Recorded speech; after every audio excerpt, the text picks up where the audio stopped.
স্বাধীনতা আমার স্বাধীনতা। সালমান আহমদ। স্বাধীনতা তুমি আমার স্বাধীনতা, তুমি জাগ্রত জনতার গৌরব গাথা, লাখো জনতার হৃদয় বিদারক স্মৃতিকথা তুমি স্বাধীনতা।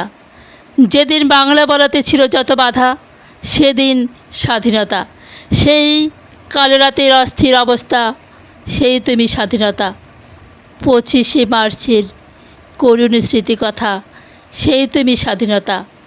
26শে মার্চের ডাক দেওয়া জনতা, সেই তুমি স্বাধীনতা। শত মা বোনের মানহানির যত কথা, সেই তুমি স্বাধীনতা। দামাল ছেড়ের প্রাণীর অস্থিরতা, সেই তুমি স্বাধীনতা। বাঙালির থাবায় শত্রুদের পরাধীনতা, সেই তুমি স্বাধীনতা। এক ঝাঁক তরুণের জেগে ওঠার কথা, সেই তুমি স্বাধীনতা। 16ই ডিসেম্বরের ইতিকথা, সেই তুমি স্বাধীনতা। স্বাধীনতা তুমি আমার স্বাধীনতা, তুমি জাগ্রত জনতার গৌরব গাথা।